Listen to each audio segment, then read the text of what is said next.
Warahmatullahi wabarakatuh. Waalaikumsalam warahmatullahi wabarakatuh. Bismillahirrahmanirrahim. Qala musannif rahimahullah ta'ala bihi wa bi'ulumihi fid dharaini amin ya rabbal alamin. Fadalatul muhtaramin wa subratul mu'minin rahimakumullah.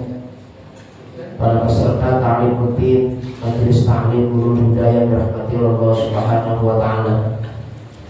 Bismillahirrahmanirrahim. Wa yustahabbu fis shaumi salasatu asya'a. Ta'jilul fitr.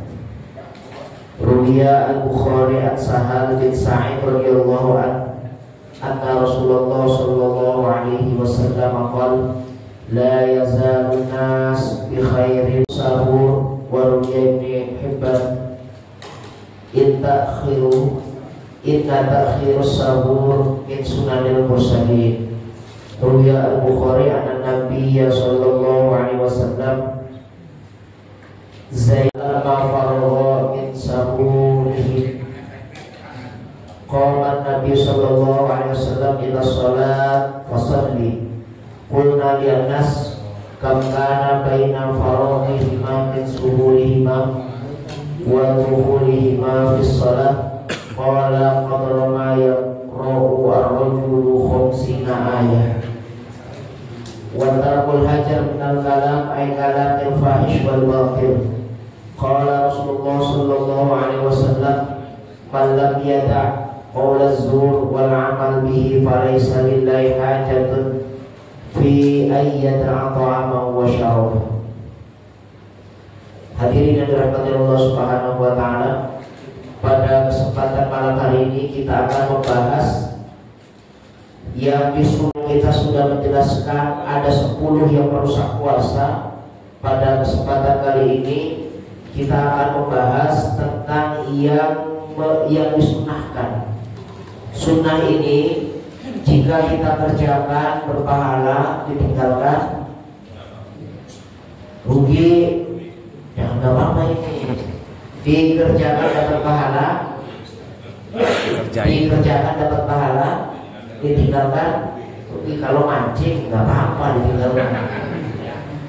Dikerjakan nggak dapat pahala, ditinggalkan nggak apa-apa, mancing. Ya kalau dihapus maka nggak ada.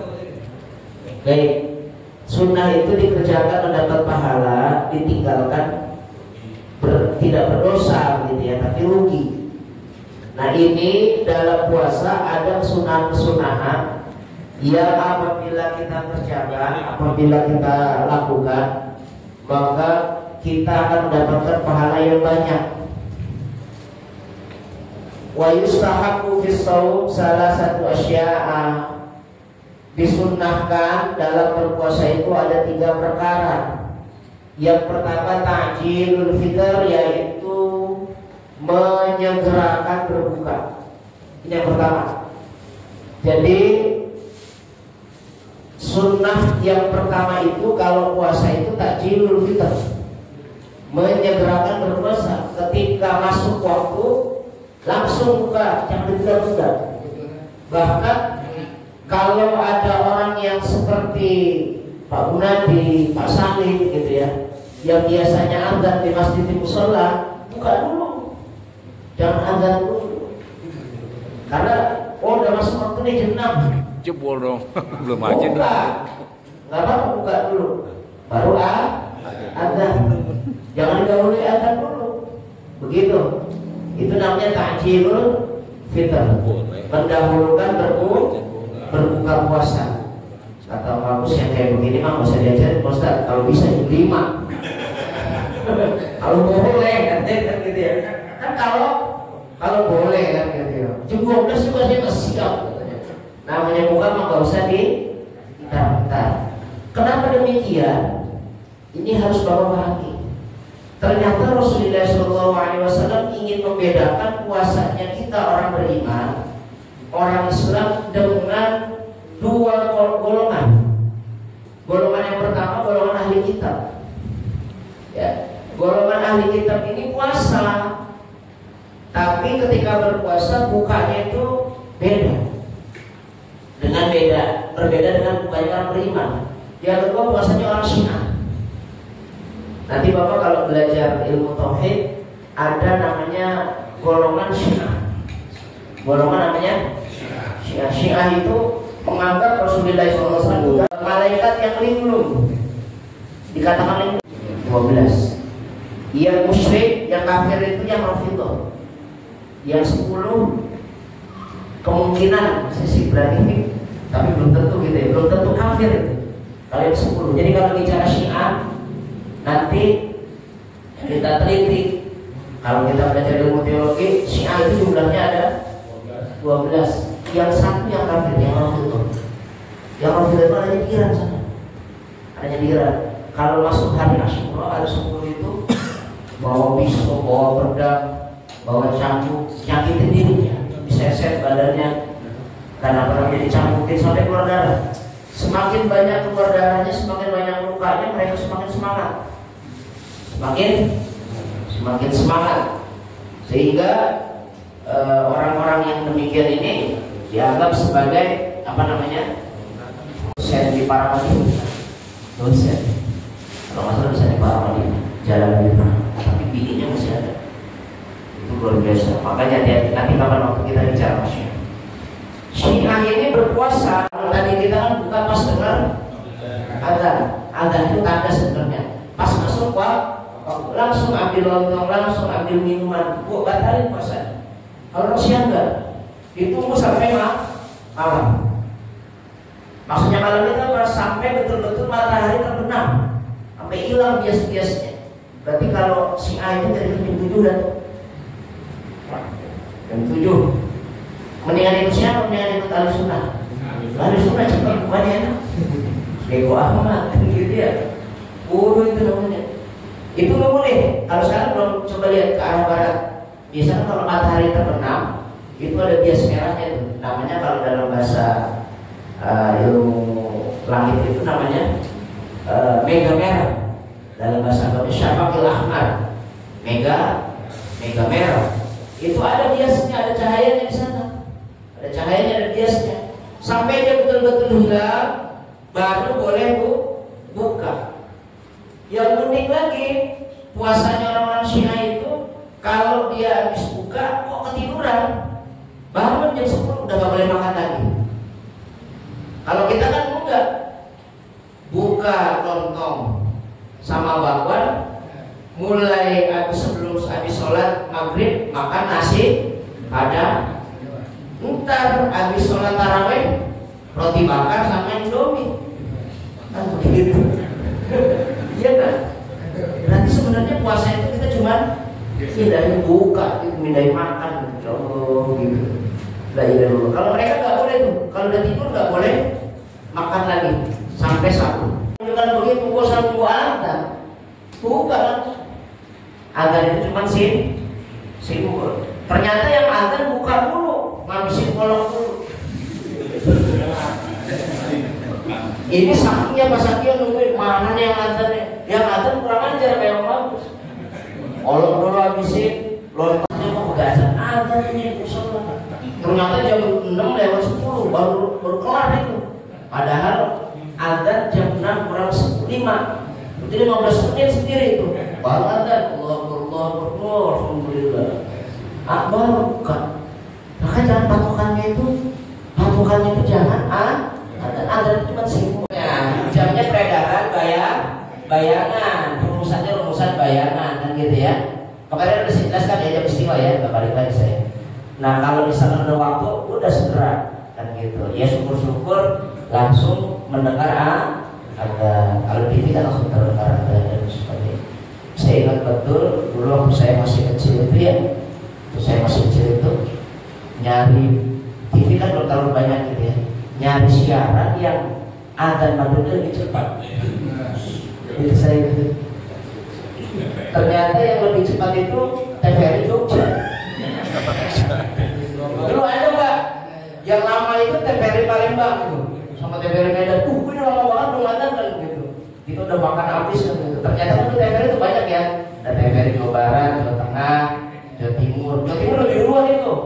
Kan gitu. Tapi kita adanya di Jakarta, jangan sampai pakai waktu Jawa Timur kan gitu. Nah ini ta'jilul fitr, menyegerakan berbuka, segera, jangan dinanti-nanti. Jangan bilang saya masih kuat, enggak, sunnah dapat pahala. Artinya kalau kita melakukan itu dapat pahala besar. Diriwayatkan dari Imam Bukhari. Bukhari ini meriwayatkan hadis dari Sahal bin Sa'id.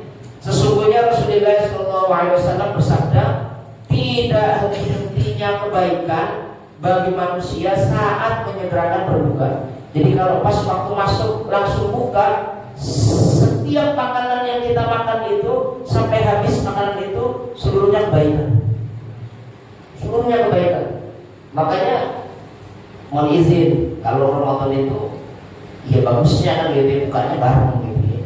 Jadi kita tuh settle gitu, bareng sama tuh, bukanya sama, nanti sholatnya juga bareng. Kalau bukanya di rumah kan kadang-kadang pas masuk musola itu masuk masjid mencar-mencar gitu ya.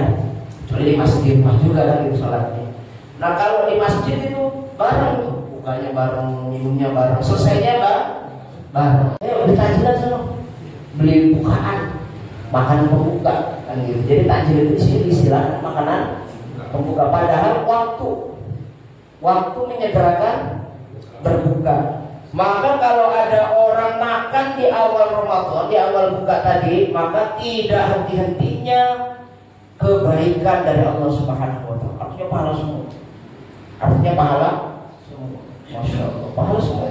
Minumnya pahala, makannya pahala, minum esnya pahala, makan pisang pahala, makan berondongnya pahala. Ini kayaknya hari ini keras-keras semua ya.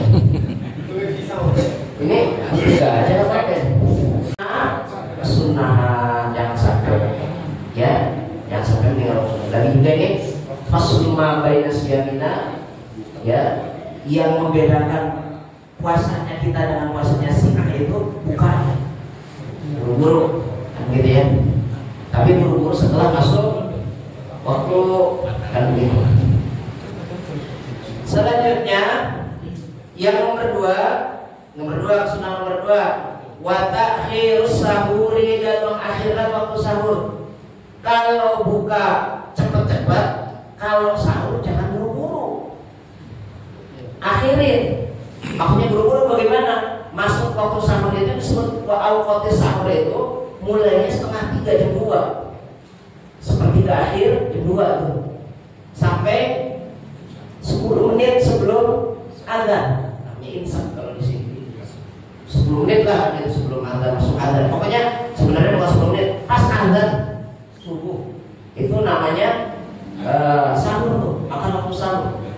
Maka kalau kata Rasulullah, kalau buka buru-buru, kalau sahur agak belakangan, diakhirkan. Jangan diduluin. Mentang-mentang sahur habis begadang nih, Om Agus mancingnya malam karena sahur dan gitu ya. Pulang jam 2, buka sahur jam 2, nggak dapat pahala. Sahurnya berpahala, tapi nggak dapat kesunnah. Kenapa? Karena masih jauh tuh. Kita jam 2 buka sahur normal, jam 2 sahur, jam 7 udah lapar. Jam 7 udah lapar nih kan gitu. Ini dari saudara buru-buru kan, kecepatan orangnya jam 2. Ya siapin dari mulai jam 2. Nanti kalau misalkan mohon maaf sekarang subuh jam 4 lah tadi ya, subuh jam 4 kan gitu ya, maka 3:30 lah sahur gitu ya, 3:30 sahur. Itu namanya takhir. Kalau bisa mepet waktu. Maksudnya mepet waktu itu bagaimana Pak? Mepet waktu itu, maksud saya begini, mepet waktu itu sekiranya makan itu nyaman gitu, tapi pas itu waktunya. Bapak kan bisa naker. Kalau makan berapa lama? Ada yang makan setengah jam, ada yang makan 1 jam, sambil bercanda, sambil ngobrol misalnya gitu. Dan juga yang makannya buru kecepatan kan gitu ya. Maka kita bisa ngatur tuh, oh kalau saya makan segini waktunya, maka takhir itu kayak gimana? Itu dikembalikan kepada kita. Ada namanya. murah pada kebiasaan kita. Begitu. Kenapa demikian? Karena Nabi Muhammad SAW, ini riwayatnya Zaid bin Sabit. Zaid bin Sabit ini satu di antara sekretarisnya Rasulullah SAW, Katibur Rasul, sekretarisnya Rasulullah. Beliau ini punya kelebihan sama seperti Zaid bin Haris. Dua tuh. Ada orang namanya Zaid bin Haris, ada orang namanya Zaid bin Sabit. Dua-duanya Katibur Rasul, sekretarisnya Rasulullah. Hebatnya luar biasa. Zaid bin Haris dan Zaid bin Sabit ini saking cerdasnya, dia bisa tulis pakai dua tangan. Pakai dua tangan. Pak Komando bisa nggak? Jadi bisa kanan dan kiri. Kalau dulu kan ada orang kanan doang, ada kerek doang. Kerek kidal maksudnya apa sih? Benar ya, kidal. Ini Zaid bin Haris dengan Zaid bin Sabit, dua-dua orang ini bisa tulis dengan dua tangan. Tapi yang ini beda, yang ini beda. Makanya nanti ketika penulisan Al-Quran, beliau dua orang ini yang menuliskan Al-Quran di masa Sayyidina Utsman. Saya pernah lihat Pak di YouTube tadi ya, orang Eropa, kalau nggak salah orang Swedia, dia bisa tulis pakai dua tangan. Cuma tulisannya sama, nggak bisa berubah. Kalau ini Bapak Budi, ini juga tulisnya ini Bapak Budi, tapi bareng. Berarti otak kanan otak kirinya tuh jalan itu. Zaid bin Sabit enggak. Kalau ini nulisnya dua, ini Bapak Budi lagi baca koran, nulisnya beda. Saking hebat Zaid bin Sabit. Nah, Zaid bin Sabit pernah mampir. Jadi ini perilakunya Rasulullah. Rasulullah kalau sahur nggak pernah makan sahur sendiri. Satu waktu istrinya nggak ada, pada jalan, pada keluar gitu ya, pada pergi. Tiba-tiba Rasulullah keluar rumah, ketemunya namanya Zaid bin Sabit, dipanggil, sini, ayo sahur mana? Tasaharna, bahasanya itu tasaharna. Kami bersahur berdua bersama Rasulullah SAW. Zaid. Jadi ketika Rasulullah keluar ternyata ada Zaid dipanggil. Jangan sahur itu jangan sendiri. Kalau bisa sunnahnya rame-rame banyak. Maka saya selalu bilang sama orang-orang, kita ini kebalik otaknya, kebalik ngajarin syariatnya. Bukanya bareng-bareng, buka bersama terus.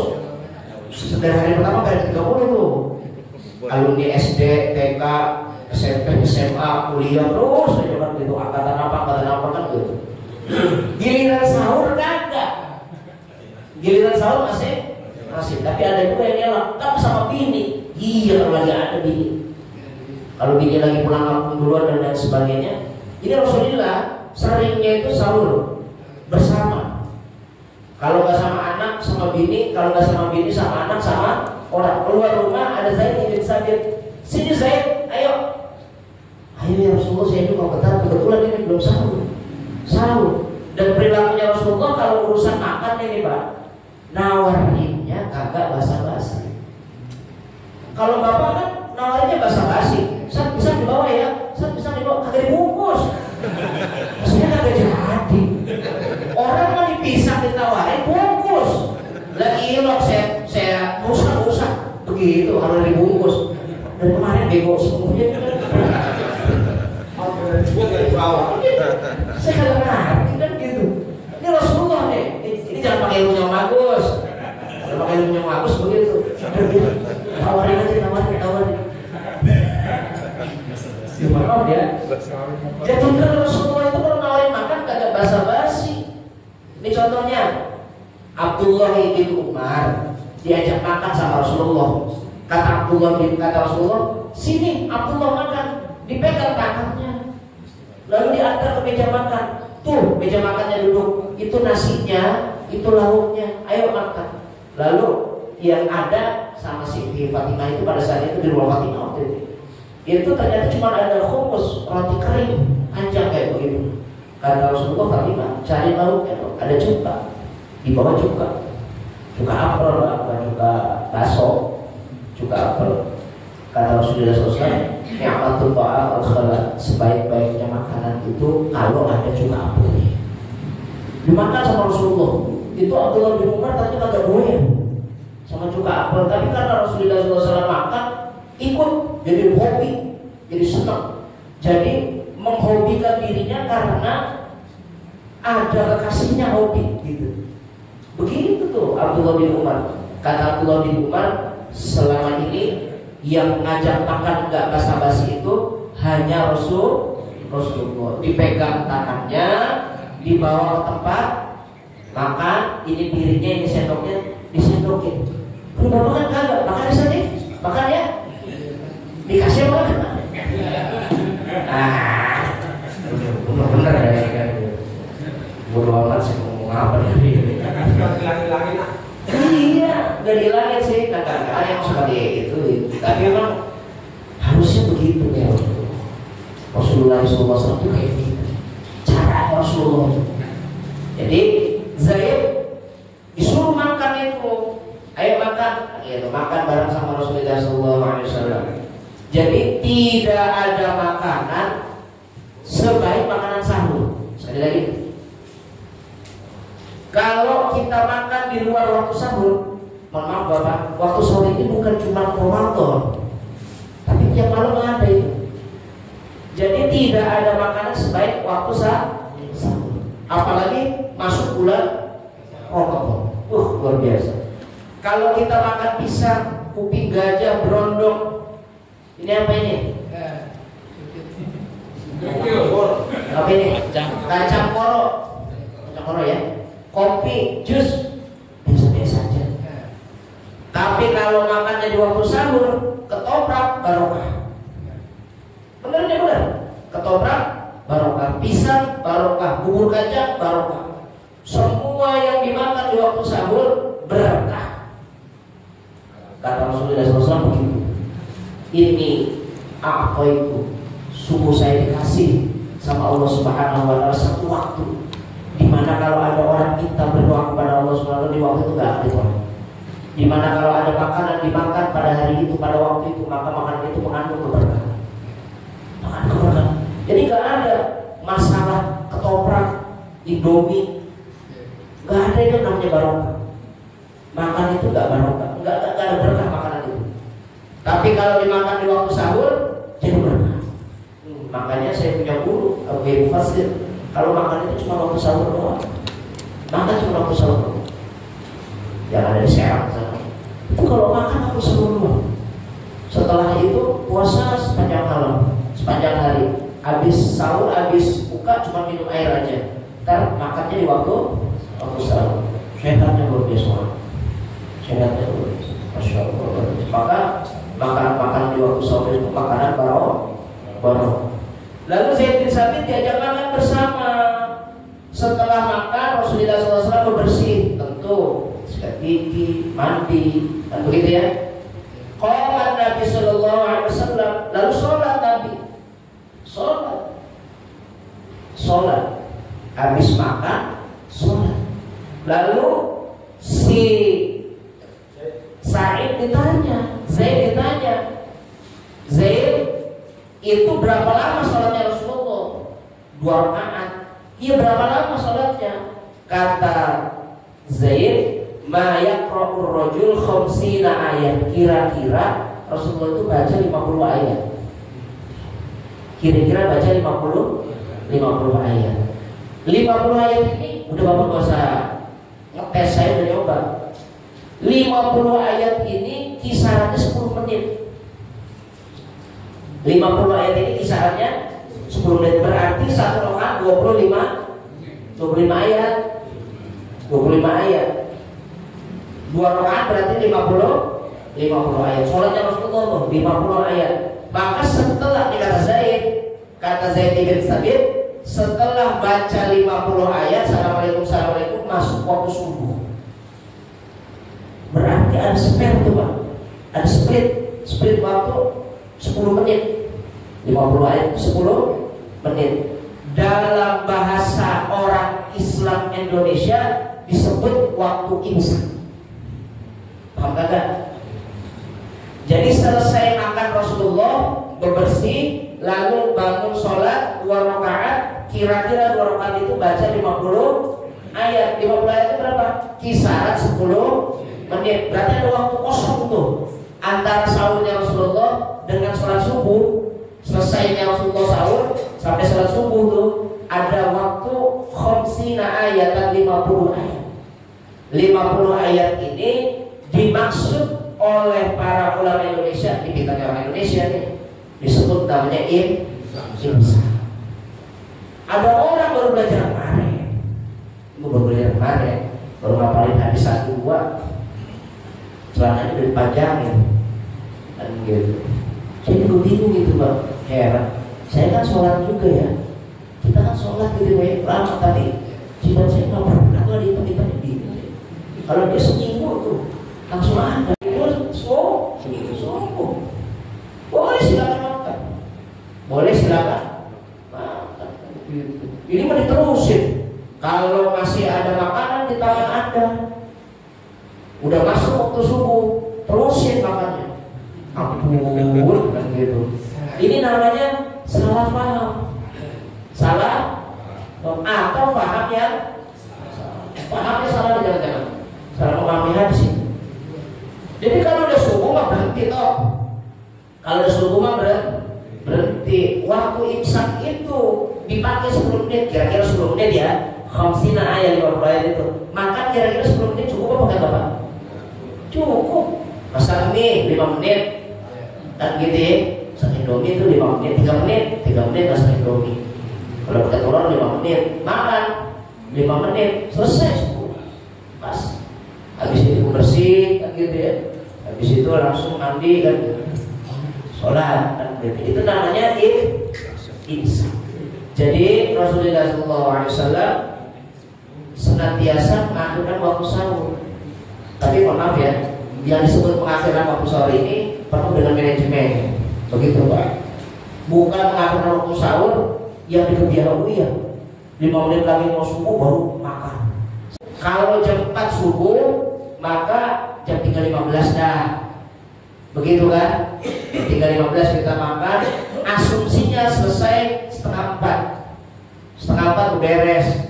Kan begitu sampai setengah 4 dan 15 menit lagi pakai itu waktu kayak begitu.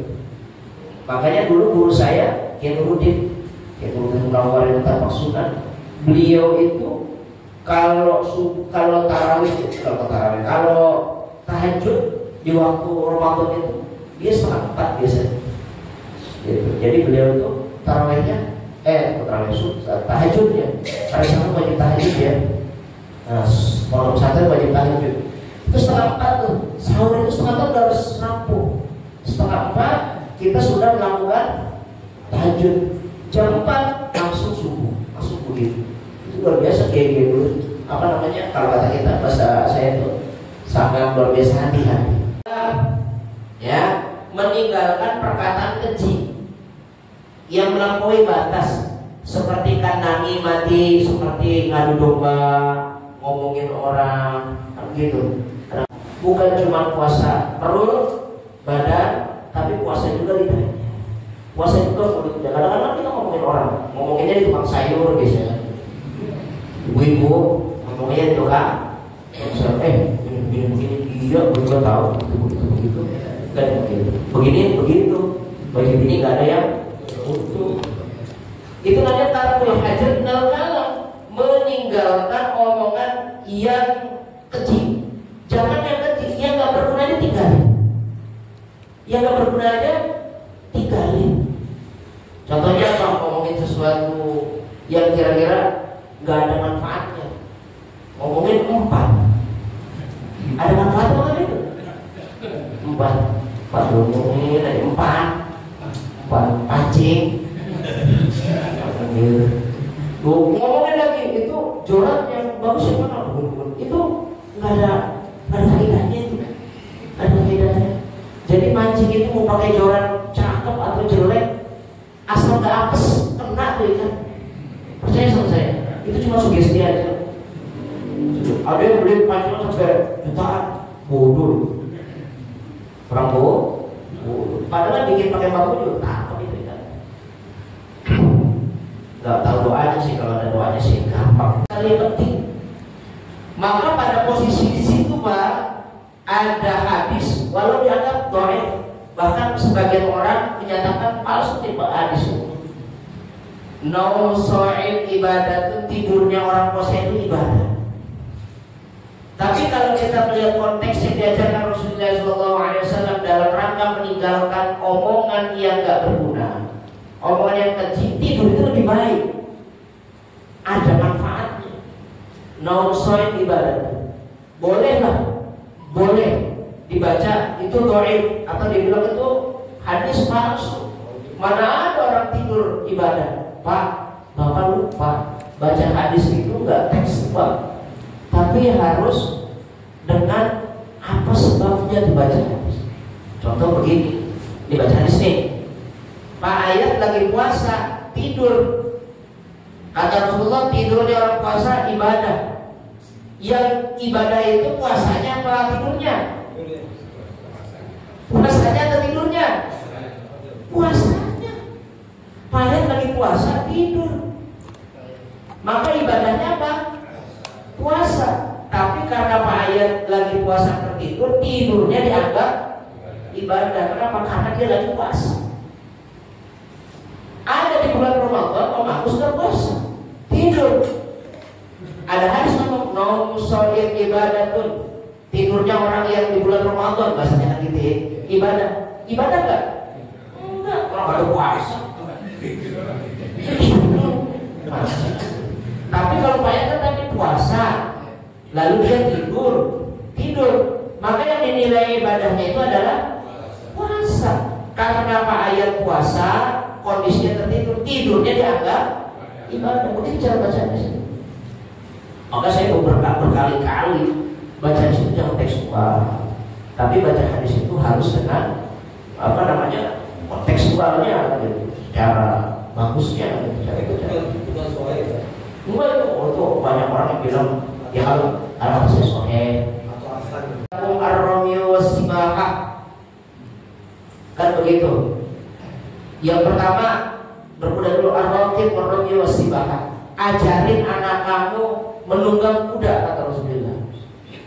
Jangan Rasulullah ngomong ajarin anak kamu menunggang kuda.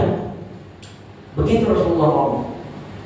Lah kalau kita bacanya tekstual, ya belajar kuda, makanya dicondet banyak orang sekarang naik kuda. Lah bener nih, naik kuda dalam hati ngomong, itu bacaan sendiri.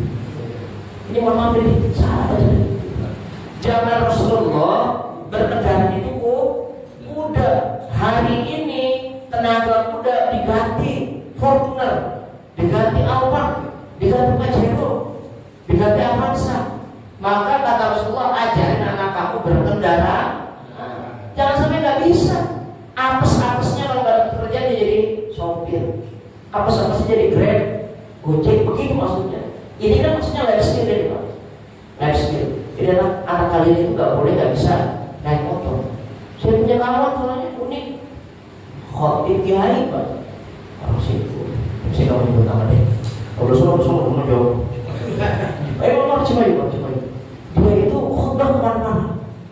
Di tiap Jumat khutbah di mana-mana. Dia harus penuh. 52 Jumat penuh. Tapi unik, kalau datang ke masjid dibonceng sama bininya. Ketawa ya. Saya kan ketemu sama dia. Yey, ada apa? Itu dibonceng. Iya, ini nanti nungguin ntar kita pulang bareng. Loh, kenapa nggak mau sendiri? Jangan ngomong, saya nggak bisa naik motor. Kalau gitu beli mobil dong. Oh, mau mobil mah roda 2 aja nggak bisa, lagi roda 4 kan. Ya Allah, begitu. Itu sakit begitu. Ajarin anak itu apes-apesnya bisa bawa mobil, apes-apesnya bisa bawa motor. Coba kalau dia nggak punya life skill kendaraan, mobil nggak bisa, motor nggak bisa, gimana tuh begitu? Tapi sekarang kan sudah banyak orang Rasulullah. Senjata yang paling ampuh, yang paling efektif itu panah. Kalau ada di atas gunung, di bawah dipanah, kenanya cepat. Ya kalau sekarang jangan itu yang dipakai. Ajarin anak kita nembak, maka mainnya diperbagi, mainnya diperbagi. Begitu ajarin. Itu kan ketangkasan itu, ketangkasan. Bagaimana konsentrasi itu nembak, ngincang itu, begitu tuh. Diincang apa nih? Diintip, dikeker ya. Kena jeder itu ada itu. Saya pernah ikut ada tuh di ayat ta'am wa syarabah. Siapa orang yang kalau lagi puasa masih ngomong-ngomong yang kagak-kagak, gibah, namimah, ngomongin orang dan lain sebagainya, pokoknya ada omongan yang gak berguna, kalam yang tidak berguna, omongannya tidak berguna atau melampaui batas, kalam keji, maka orang tersebut puasanya itu enggak ada nilai ibadah di sisi Allah Subhanahu wa taala. Berarti hilang tuh pahalanya, hilang nilainya, nilai ibadahnya di sisi Allah. Yang ada apa? Yang ada cuma lapar dan kita cuma puasa lapar dan haus. Puasanya apa? Gak bagus kayak gitu ya. Maka lebih baik tinggalkan al-hajat dalam kalam. Bagusnya lagi sih dia baca Quran. Kayak bapak-bapak Nurul Huda, saya kemarin dengar kan gitu kata Magus katanya kalau ini adalah menyegerakan berbuka, yang kedua mengakhirkan makan sahur, yang ketiga meninggalkan perkataan keji, perkataan kotor, perkataan yang melampaui batas, atau omongan ucapan yang sia-sia. Oke, saya kira dulu. Nah, jika ada yang disampaikan, mudah-mudahan menjadi ilmu khusus bagi diri saya sendiri. Hadanallah wa iyyakum. Hadanallah wa iyyakum.